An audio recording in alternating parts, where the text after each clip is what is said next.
Julia, tell me everything about Smart House. An oldie but goodie. The film is about a family that wins a sweepstakes, and through the sweepstakes, they get this new smart home. You mean we're gonna do it? We're gonna move in? What the heck? Why not? Cool. Right. I love it here. And the smart home has an AI built in named Pat. Pat, can we look at a menu, please? Lunch menu or dinner menu, Sarah?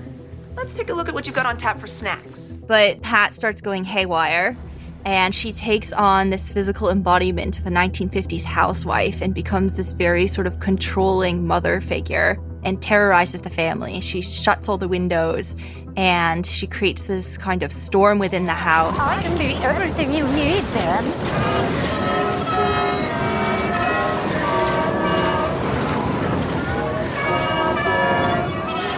And that resolves when the son in the family steps forward and says, You can't be our mother, Pat. You're not real. So in one way, it's a Disney movie about an evil stepmother. And then in another way, it is a film about the anxieties of having technology encroaching on our family lives and our lives at home. It's like Mother Knows Best, and then it turns into like Big Brother in a way. I'm sure some smart homes are frictionless and elegant, but in my experience, it takes an array of disparate devices to get your smart home online. They rarely work together as a cohesive whole without substantial tinkering. And when they do work, we don't often ask them to do anything more complicated than play a podcast or set a timer for 20 minutes. And every time the internet goes out on a smart home, things get really dumb really fast. Then there's the whole matter of being watched and listened to, monitored and analyzed. So, do we need a home of the future? What was wrong with the home of the past? I'm Scott Nover, the host of the Quartz Obsession, where we're taking a closer look at the technologies that make our lives easier and the ones that don't. Today, we're talking about smart homes.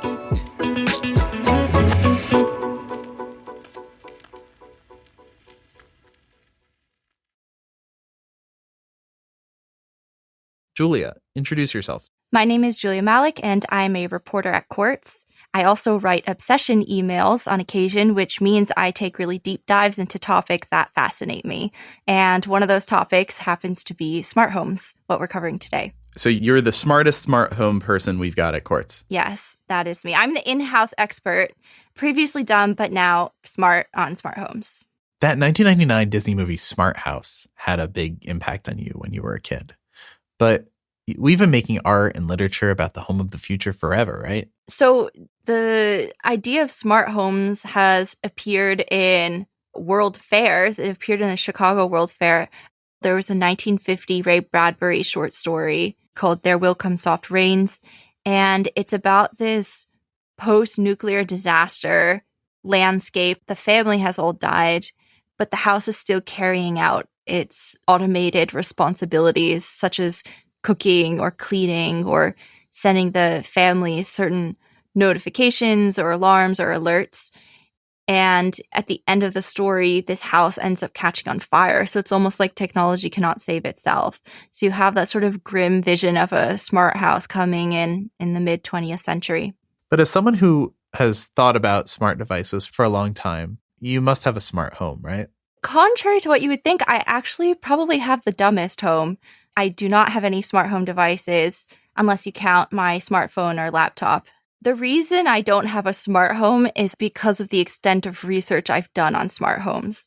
So the more that I've dug into them, the more I've become wary of bringing these devices into my place of rest, my place of safety, my place of security.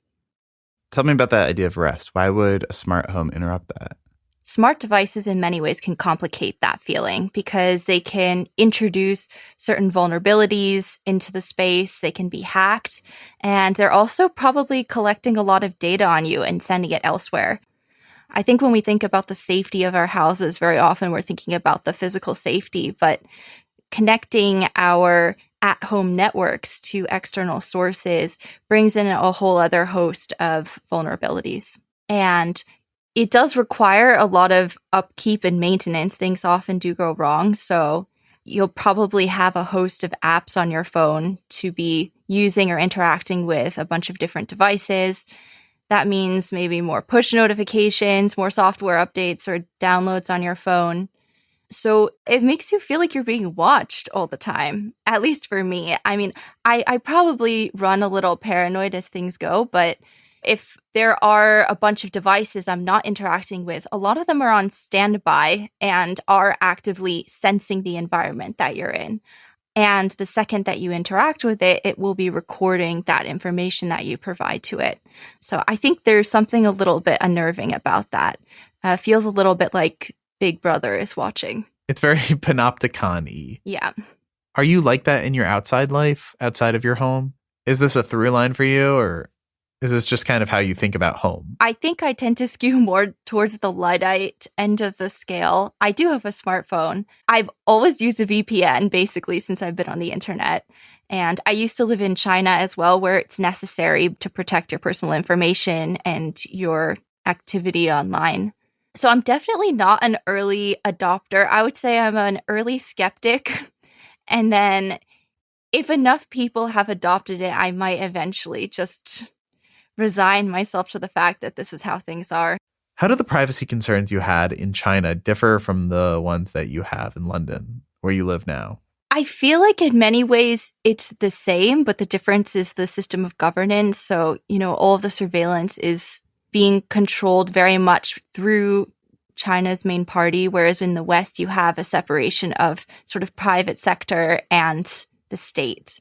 But both are also still monitoring. So it's similar and different. I would say that China's surveillance is much more normalized within the public consciousness, just because that's the status quo if you're living under the CCP. So you know that your messages on WeChat are going to be monitored. Public monitoring is very, very apparent. Their crosswalks actually in China, they'll have security cameras. And if you jaywalk, they might take a photo of your face and they'll plaster it onto this board. So you'll be publicly shamed and everyone can see that you violated the crosswalk rules. I don't think we have that to that extent in the West. But, if you look at our smart cities that are currently being built, we also have sensors that we're putting everywhere into public spaces.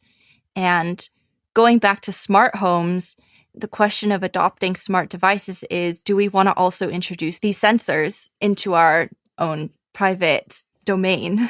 It does feel like the home is possibly the last bastion of disconnection, which makes me wonder if smart homes are inevitable. Or are we going to have some choice in the matter? I think currently we're in a transitional phase where smart home devices are optional, but increasingly new buildings do have smart devices like thermostats, for example, built in. There's one statistic from Daxue Consulting that says over 82% of new homes in China have smart devices. If you look at the projected growth for the smart device and smart home market, it's just getting bigger and bigger. So currently, about 60 million homes in the US have smart devices in them. That is projected to increase. And the market is estimated to reach about $220 billion by 2027. What's interesting to me about smart devices is, on the one hand, they're supposed to provide convenience to the family, right? But on the other hand, they do have this other purpose of delivering value to the companies that make them constantly. So it has that sort of inward domestic facing and then outward business model facing aspect to it. So I think smart devices are never designed to be of use only to the person living in the house. It has this dual purpose. Usually when you buy like a toaster, you pay a certain amount of money and you can use it forever, right? Or until it breaks, I guess. The toaster doesn't usually have a separate business model. Yeah, exactly. And I think tech companies crack the code with smart devices in a way because they found a way to get this one-time payment and then string it out into a sort of continuous source of value that can be translated into revenue. And that's your data, of course, right? It's collecting that. And there are actually even smart devices that have subscriptions. There's a smart trash can. Last I checked, it was $33 a month to use this smart trash can, which does something to reduce food waste. But yeah, again, another business model where it's a one-time purchase that turns into a subscription model for an everyday sort of basic daily object. I think it's harrowing that our toasters and refrigerators and appliances are subject to these economies. Yeah, I found a lot of odd devices while doing research for this podcast, one of which is a smart toilet seat. There were a couple companies working on this, and basically the concept is you sit on the toilet seat and it can gauge different health metrics like your heart rate or your blood oxygenation level. And it got me thinking, number one, creepy. And then number two, is this really smart? Because, a lot of people critique the design of modern bathrooms. They haven't changed a lot in like the past 100 years. They're inefficient. They're unhygienic. I won't get into the details, but toilets have a bad design for humans. I feel like a really smart and innovative update would just change the design of the bathroom altogether. But instead, you get smart devices that are just using the same bad design and then just slapping some kind of network protocol on top of it or making it communicative, connecting it to Wi-Fi.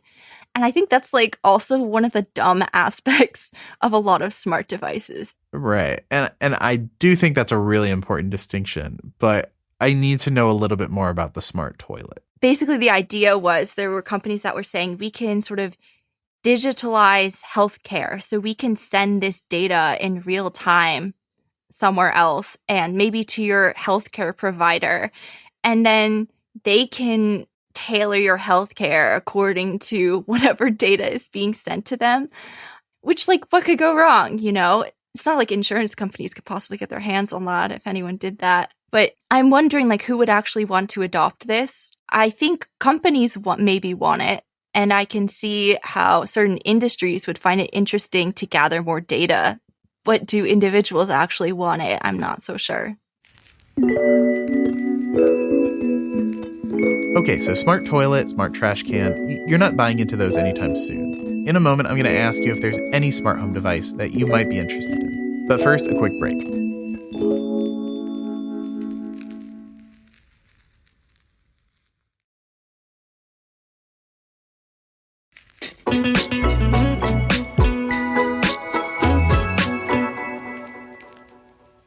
Okay, we're back with Quartz's Julia Malleck, who is starting to sound like kind of a smart home hater.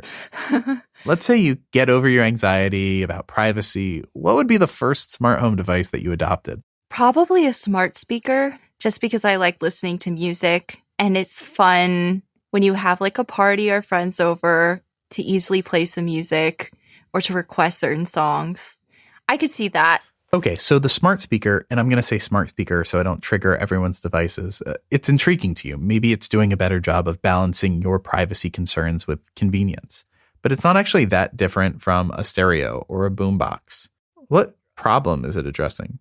I think it just is convenient.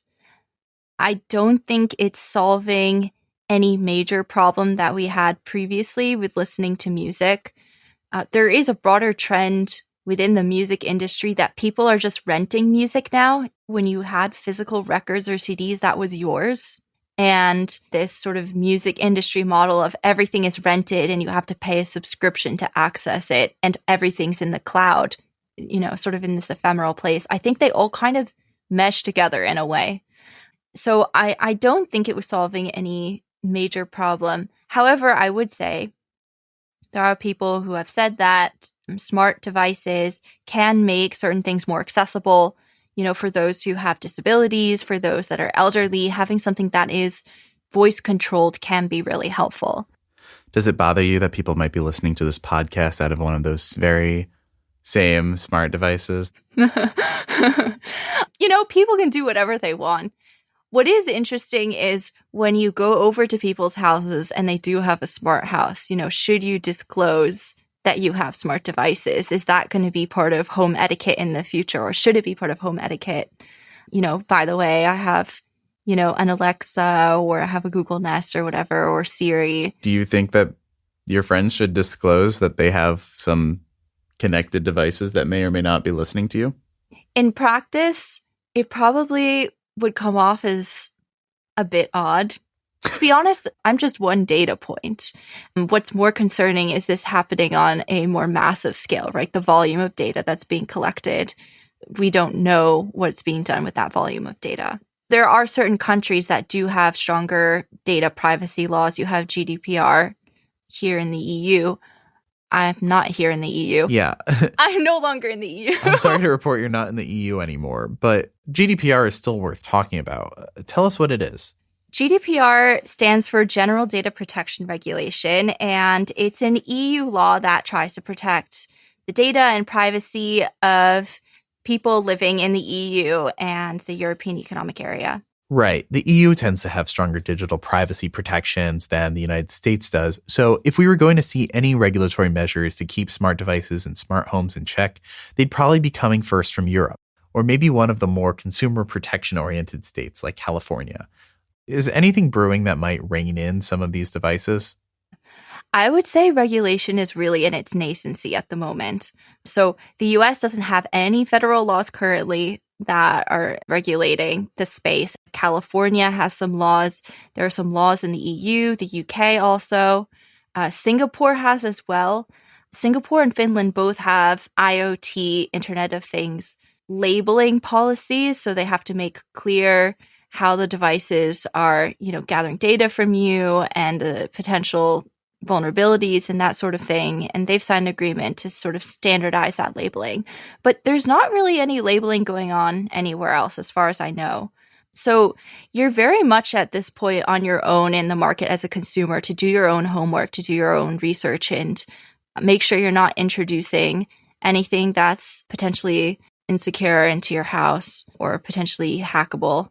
One interesting thing, though, with GDPR is it may not be able to protect the privacy of citizens for long because there are certain loopholes in it.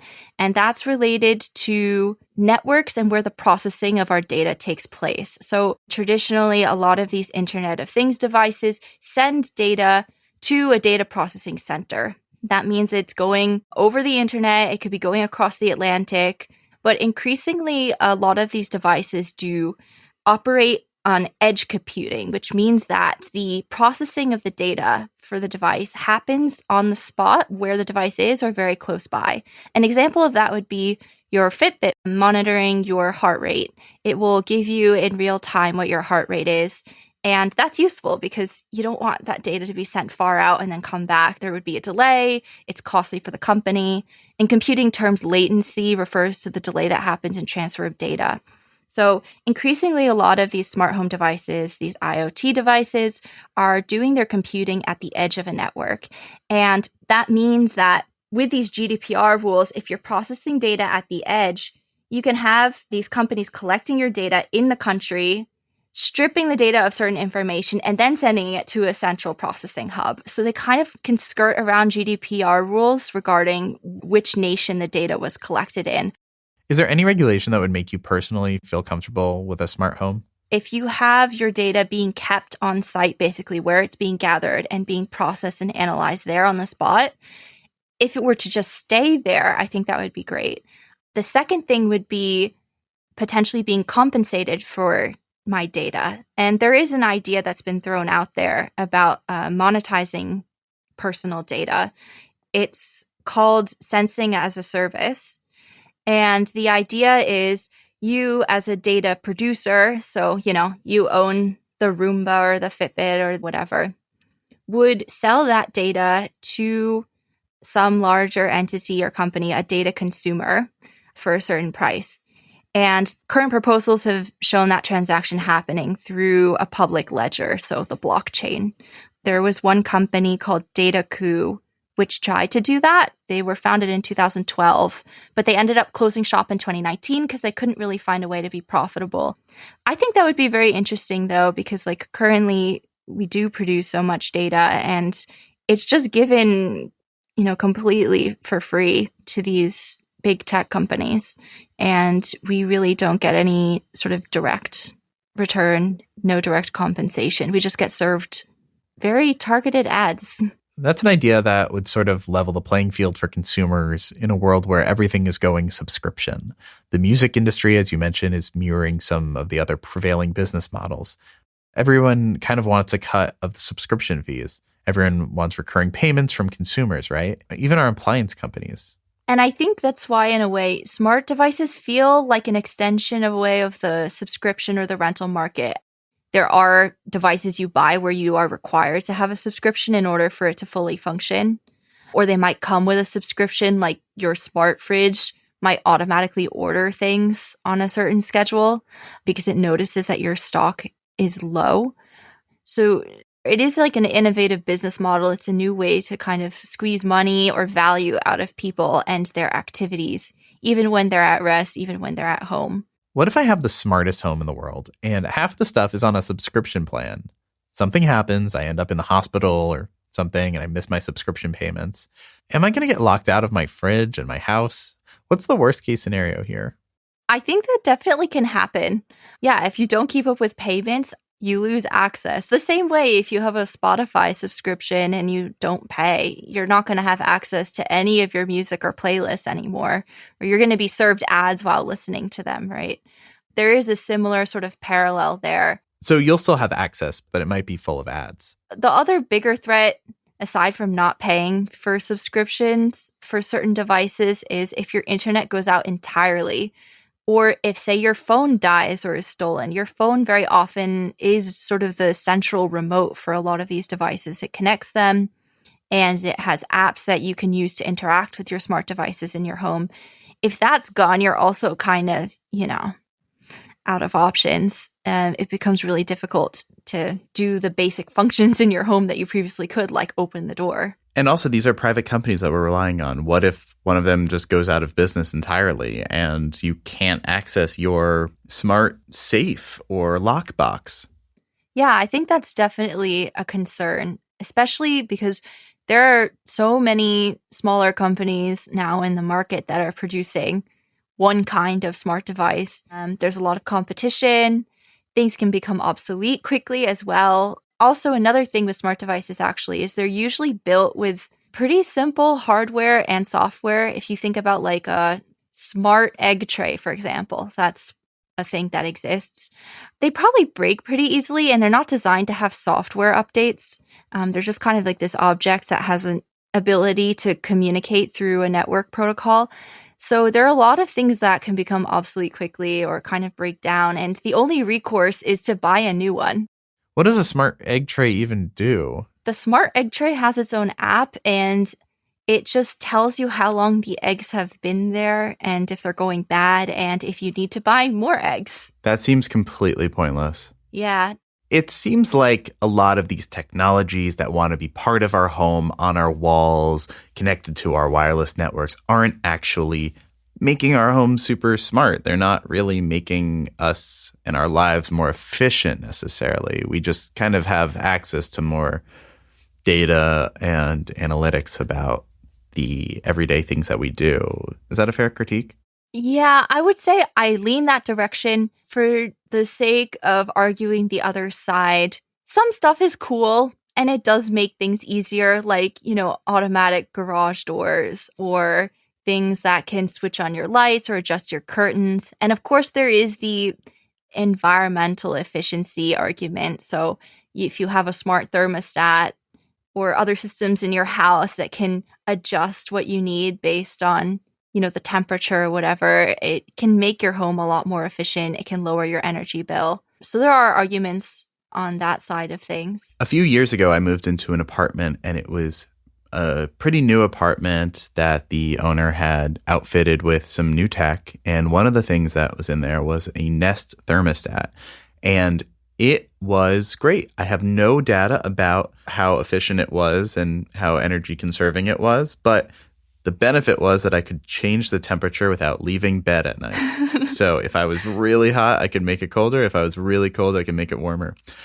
And since leaving that apartment, my life has not gotten significantly worse in any sort of way. So nice to have, but I don't know that it's really a necessary thing, right? Yeah, I agree. There's a Twitter account called Internet of Shit, which records IoT devices going wrong. And there's somebody's smart faucet that was turned on by their walkie-talkie radio when they went to a certain frequency. So I feel like there's a lot of these sort of like glitchy technology things that happen with smart devices, because this is not usually cutting edge hardware or tech that they're actually doing. These devices are just kind of like a basic at-home device, and then you can connect it to the internet or another protocol. So define this buzzword for me. What is the Internet of Things, or IoT? Internet of Things are devices that can connect to a communication protocol. So that could be Wi-Fi, that could be Bluetooth, that could be Zigbee, X10, which was one of the earliest. And they can communicate with each other and transfer data. So you have all of these different communication protocols, but one of the issues with smart devices is they use different protocols. So they might not be able to directly communicate with each other. There's an interoperability problem. So in order for the smart home to be actually smart, do we have to solve the interoperability problem? Yeah, I think that is one of the issues for sure. And as I mentioned before, there's the latency issue. So where are you processing the data, and where is the most optimized, I guess, place to analyze your data? There's the security issue, as I mentioned, and there's also privacy and regulatory. So there are a lot of things that are kind of works in progress in this sector. Is there anything technologically that's holding us back from having better homes that work more efficiently and actually make our lives easier? I think the technology is there. I don't know if the business incentive is there, because if you can churn out cheaper smart devices that people are buying, even if they, don't work that well or they break easily, there's not really incentive to innovate there. So I think the frontiers of innovation when you look at this space is integrating AI systems like ChatGPT, and it is increasing the amount of edge computing, as I mentioned before. So no longer transferring data into central processing centers, which resolves latency issues. So who actually has a smart home? A lot of people in the general population have been adopting smart devices. The most popular ones are smart hubs and smart speakers, and then also some smart security systems and thermostats. It's definitely people who are living in a home, are settled there, or are renting a place for an extended amount of time and are able to sort of install these things. But yeah, it seems like this is just anecdotal, though. If you look at the content online regarding smart devices, there is a very big gadget guy YouTube space of these, they're guys who are just like, look, I put like 50 things in my home and the lights can turn different colors and everything's controlled through my iPhone. So I think there is an intersection with the cool gadget space. Right. Is this just a natural progression of like the hot gadget market? There's definitely a subsection of bros who are like broifying domesticity or something, or they're just like, and I should mention actually that there was a pickup in adoption of smart devices during the pandemic because people were stuck at home. They had nowhere to go. There's nowhere to spend your money. So a lot of people ended up investing in these smart devices to increase, their comfort and convenience at home. I would have thought that the pandemic would have supercharged this. Everyone was spending time in their homes, and we had to make our homes work for us as offices, as daycares, as entertainment spaces, whatever it might be. If the pandemic didn't cement smart homes as essential, what could? Yeah, I think the market didn't take off after the pandemic because a lot of the promises of smart devices have not been met. The issues of security, privacy, interoperability, there's an issue with glitchiness as well. I think those issues would need to be resolved to some extent. And maybe having more regulation in the space. Okay, I'm a policy nerd, so for me, having more regulation would make me rest easier at night. However, I'm just saying that for the West. If you look at China, the Chinese government is actively encouraging people to adopt smart devices and to digitalize homes. And it's part of its broader plan to digitalize the entire country and become a leading digital nation by the mid-2030s. I don't see that campaign happening in Western nations with smart cities for sure. You do have that push in the West, but I don't see that happening with sort of housing. And actually, it's not just China. You see in South Korea and Japan as well. Especially South Korea, there's just more internet penetration and The countries are just higher tech and have better infrastructure, to be honest. You have 5G everywhere. So I just want to zoom out to wrap up this conversation. I want to know if the smart home trend is actually innovation for good. On balance, are smart homes making our lives safer or easier or making us better in any way? If we do step back and we look at, say, the vision of the home of the future that appeared decades ago, in the Chicago World's Fair, the plot of Smart House, what we've achieved now can seem a lot like magic. Like, it can be pretty incredible that you can speak into the air and something can respond to you. But I think on net balance, that innovation is more of a business model innovation on the side of big tech companies than it really is an innovation in convenience or ease of life for people who do adopt these devices. And stepping outside of smart devices and just looking at homes in general, a lot of people in the US now are looking at a future where they potentially could not afford a home where previous generations could, or they're stuck in cycles of renting forever and ever. So I think if you look at just housing in general, their immediate concerns are very different. It's not, is there a device that can make my kitchen more convenient, but it's more like, can I get housing? Can I afford housing down the line? Yeah, I think that's more of the immediate and present concern of a lot of Americans. So assuming we could get to a place where the cost of smart devices isn't completely prohibitive, there are still privacy and security and speed problems preventing us from adopting the tech. Yeah. But if we solve those big things, then maybe you would think about getting a smart speaker and a smart thermostat. And we could turn our attention to real problems like the computer system in your house turning into an evil stepmother, right?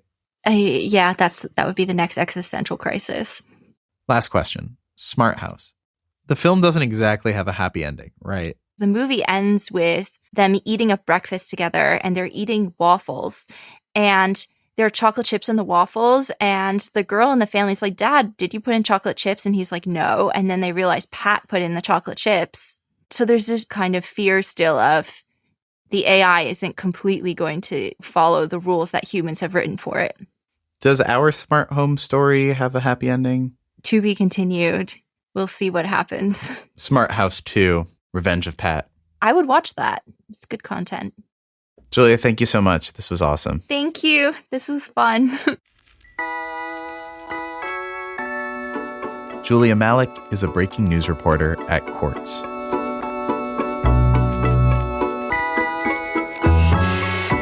The Quartz Obsession is produced by Rachel Ward with additional support from executive editor Susan Housen and platform strategist Shivank Taksali.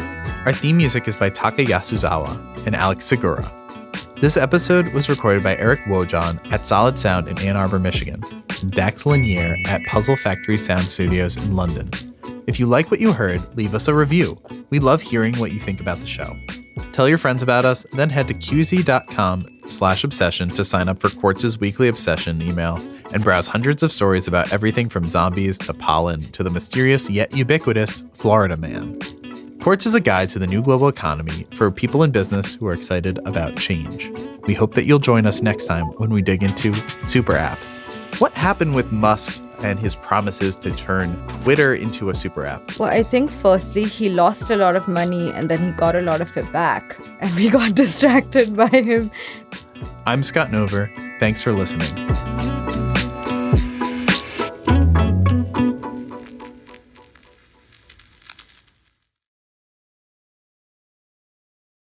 Right. But Sorry. go ahead. Tell me about your butt. That sounded terrible. I'm sorry. It's okay. What were you going to say with butt?